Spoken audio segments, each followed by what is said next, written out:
بسم اللہ الرحمن الرحیم۔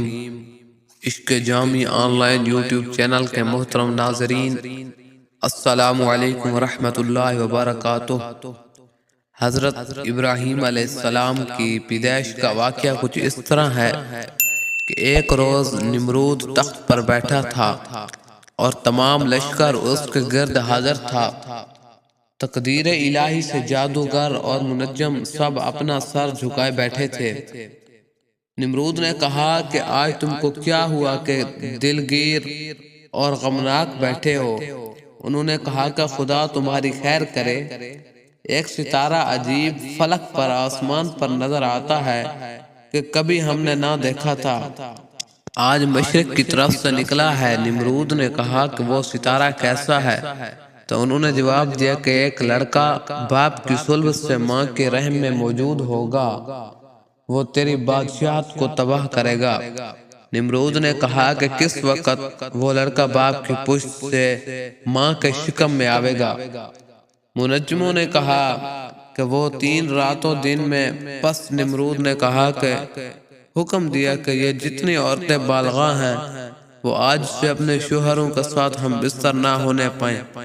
اتفاقاً نمرود کا ایک چوبدار، اس کا نام طارق تھا، اس کے بھائی کا نام آزر تھا، اور بعد وفات پدر کے یہی زندہ رہا، جس کا ذکر مختلف تفاسیر میں موجود ہے، اور ہمیشہ ایک ہاتھ میں شمع اور ایک ہاتھ میں ننگی تلوار لے کر تمام رات نمرود کے سرہانے کھڑا رہتا۔ جس دن یہ حکم نمرود نے جاری کیا، اس شب کو مشیت یزدی سے آزر کو خواہش ہوئی کہ اپنی بیوی سے مباشرت کرے، اور ادھر حضرت ابراہیم کی ماں کی بھی خواہش ہوئی اور اپنے دل میں کہنے لگی کیونکہ اپنے شوہر کے پاس جا کر خوشی حاصل کروں۔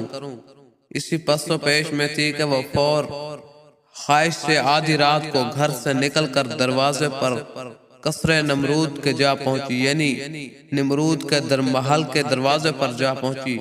دیکھا کہ دربان و پاسبان سب کا سب غفلت میں ہیں۔ وہاں سے نمرود کی خوابگاہ میں بے کھٹکے گھسی اور اپنے شوہر کو دیکھا کہ نمرود کے سرہانے ایک ہاتھ میں شمع اور دوسرے ہاتھ میں تلوار لیے پاسبانی کر رہا ہے۔ جب دونوں کی آنکھیں چار ہوئیں، اسی وقت شہوت نے غلبہ کیا۔ اس نے اپنی بیوی سے کہا کہ اب کیا صلح ہے؟ دونوں ہاتھ میرے بندھے ہوئے ہیں کہ ایک ہاتھ میں دیا ہے اور ایک ہاتھ میں تلوار ہے۔ اس وقت اتنے میں اللہ تعالیٰ کے حکم سے کوئی دوسرا آدمی کی شکل میں حاضر ہوا، اور وہ شمع اور تلوار لے کر اسی طرح کھڑا ہو گیا، اور میاں بیوی نے نمرود کے سرہانے مباشرت سے فراغت پائی، اور اسی شب کو اللہ تعالیٰ کے حکم اور قدرت سے حضرت ابراہیم نے باپ کی پیٹھ سے رحم مادر میں قرار پکڑا۔ آزر نے اپنی بیوی سے کہا خبردار یہ بھی کسی پر زہر نہ کرنا، اور یہاں سے گھر جانے تک راہ میں کوئی نہ دیکھے، کیونکہ یہ فعل اس وقت موجب شرمندگی ہے۔ تب بیوی ان کی وہاں سے نکل کر چپکے سے اپنے گھر کو چلی گئی، اور اس آنے جانے کے وجود خدا تعالیٰ کے سوا کسی کو خبر نہ ہوئی۔ اور جب صبح ہوئی، نمرود لعین نیند سے بیدار ہوا اور آزر کی پیشانی کی طرف نگاہ کی، دیکھتا کیا ہے کہ فوراً نور اس کی چہرے پر چمک رہا ہے۔ نمرود نے کہا آزر آج چہرہ تیرا نورانی دیکھتا ہوں بخلاف اور دنوں کے۔ آزر نے اس کی ترقی اقبال کی دعا کی۔ بعد ہو نمرود وہاں سے اٹھ کر تخت پر جا بیٹھا۔ راہبوں نے اور منجموں کو بلوا کر کہا کہ اپنے اپنے علم سے دریافت کر کے کہو کہ وہ لڑکا پیدا ہوا یا ابھی نہیں۔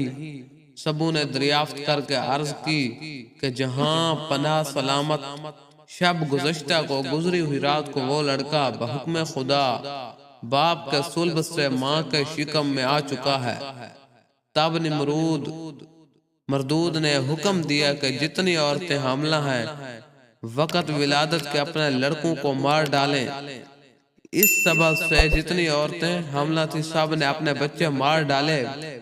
جب ابراہیم علیہ السلام کو اپنی ماں کے پیٹ میں 9 مہینے گزرے، تب ان کی ماں نمرود کے خوف سے اور بچے کی محبت سے گھر سے خاموشی سے باہر شہر کے جا کر میدان میں ایک غار کے اندر جا بیٹھی، اور وہاں حضرت ابراہیم علیہ السلام پیدا ہوئے۔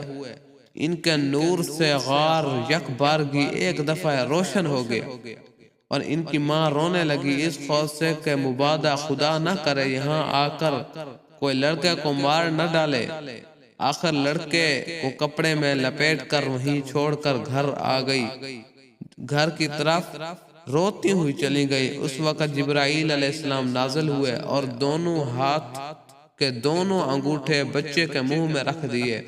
خدا کے فضل و کرم سے دودھ اور دوسرے انگوٹھے سے شہد جاری ہوا، تو حضرت ابراہیم علیہ السلام اس کو پیتے رہے اور کسی چیز کے محتاج نہ ہوئے، اور ہر ہفتے ان کی ماں ان کے پاس جاتی اور ان کی زندگی اور پرورش سے متعجب ہوتی، اور جب وہاں سے یعنی غار سے باہر نکل آتی تو اسی وقت غیب سے ایک پتھر آ کر غار کے منہ کو بند کر دیتا، اور جب ان کی ماں ان کے پاس آئی تو اس پتھر کو الگ کر کے انہیں دیکھ کر چلی جاتی۔ اسی طرح سے 7 سال گزر گئے۔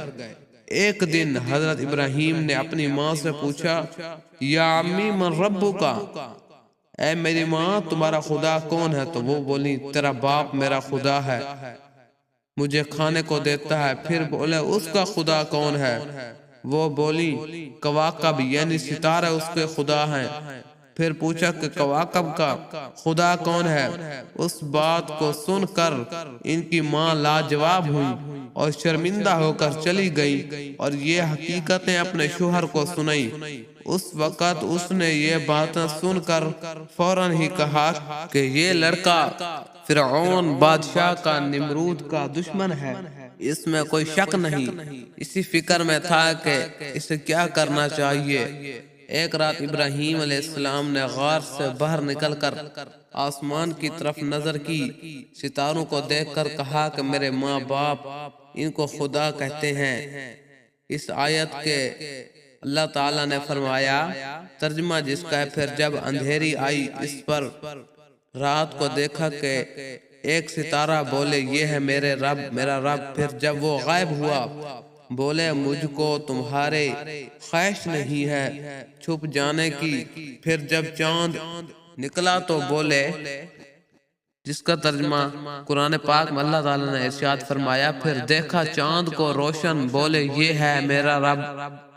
پھر جب وہ غائب ہو گیا تو حضرت ابراہیم بولے کہ اگر نہ راہ سیدھی دے مجھ کو میرا رب تو میں بے شک بھٹک جاؤں گا، بھٹکے ہوئے لوگوں میں رہوں یعنی گمراہوں میں۔ پھر جب دیکھا آفتاب کو، بولے یہ ہے رب میرا، جیسا کہ اللہ تعالیٰ نے فرمایا جب دیکھا آفتاب کو، بولے یہ ہے رب میرا کہ یہ سب سے بڑا ہے۔ پھر جب وہ بھی غروب ہو گیا تو بولے، قرآن پاک میں اللہ تعالیٰ نے ارشاد فرمایا نا، پھر جب وہ غائب ہو گیا تو بولے اے میری قوم، میں ان چیزوں سے بالکل بیزار ہوں جن کو تم اللہ تعالیٰ کے ساتھ شریک کرتے ہو، اور میں اپنے منہ کو صرف اپنے معبود برحق کی طرف کرتا ہوں، کیونکہ اس نے آسمان و زمین کو یک طرفہ ہو کر، زمین صرف تنہا اللہ تعالیٰ نے اس کو بنایا، اور میں اللہ تعالیٰ کے ساتھ کسی کو شریک کرنے والا نہیں ہوں۔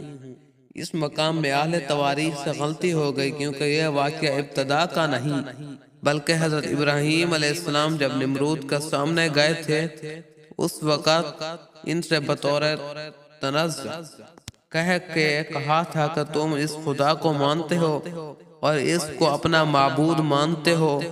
کہا ہرگز نہیں، میرا خدا وہی ہے جو سب کو پیدا کرنے والا ہے، اور جن کو تم مانتے ہو وہ خدا ہرگز نہیں ہو سکتے، کیونکہ تمہارے خداؤں کی حالت ہر وقت بدلتی رہتی ہے، کبھی طلوع ہوتے ہیں اور کبھی غروب، اور میرے خداوند قیوم کی ذات تغیر سے پاک ہے، اور نیز اس واقعے سے جس طرح کے یہاں پر ہے لازم آتا ہے کہ حضرت ابراہیم علیہ السلام کو اپنے معبود میں شک تھا کہ کون ہے، آخر میں معلوم ہوا کہ اللہ تعالی ہے، اور حالانکہ انبیاء کو ولادت کے وقت معلوم ہوتا ہے جو خالق لیل و نہار ہے اور رزاق ہے، رازق کائنات ہے، اور وہی وحدہ لا شریک ہے۔